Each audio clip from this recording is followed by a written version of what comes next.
Hello, in this video I'll show you what could be one of the causes if you have a problem with the electric power steering on your Opel Corsa D. One of the causes could be a blown fuse, so here in the video we'll show you the location of the fuses for the electric power steering. Before I show you the location of the fuses, first I'll show you how to test the fuses, if they're good or bad. I'll show you how to test the fuses using a multimeter and a test light. First, I'll show you how to test the fuses with the test light. For this purpose, we need to turn the ignition on. This is the test light that I'm using. We need to attach the cable of the test light to battery negative or somewhere on chassis ground. Then we're going to start testing the fuses with the test light. On the fuses there is two pins, you can see them right there before the 30 and after the 30. There is two pins where we touch them with the test light, and if both pins light up, that means the fuse is good. If only one pin lights up, that means the fuse is bad. Sometimes none of the pins light up, that means that there is no power going to that fuse. Next I'll show you how to test the fuses with a multimeter. This is what the fuse looks like. You can see that contact in the middle that is connecting to the two pins. This is the contact that shows if the fuse is good or bad. If the contact is burnt, that means the fuse is bad. If it's if it's connected, that means it's good. When we test the fuses, we should measure resistance with the multimeter. So when we turn the multimeter on, we should turn it to 20k ohms.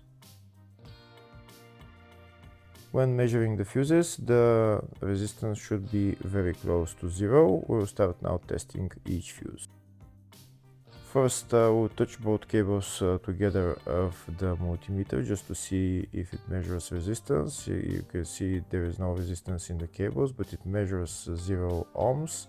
Now we'll start measuring the first fuse, and we'll see what will show. It's showing 0 ohms, so that means this fuse is good.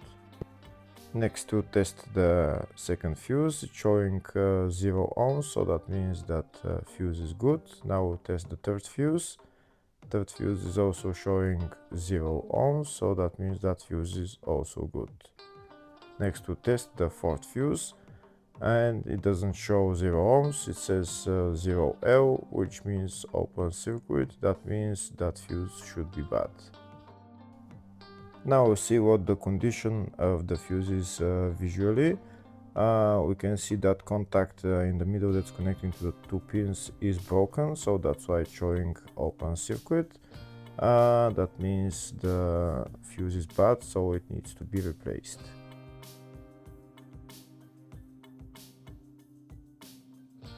Next I'll show you the location of all the fuse boxes on this Opel Corsa D. There is two fuse boxes in the engine bay area.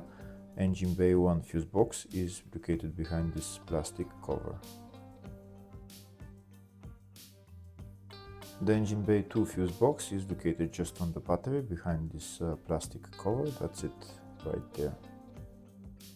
The next fuse box is in the fascia just underneath the steering wheel. You need to pull out this cover, and that's the fuse box in there. Next fuse box is in the load area. It's just behind this plastic cover where I'm showing with the arrow. Next I'll show you a diagram of all the fuse boxes on this Opel Corsa D. There is two fuse boxes for the engine bay area. One of them is for the up to 2007 model, and one is for after 2007. There's also a fuse box in the load area, fascia, and engine bay 2.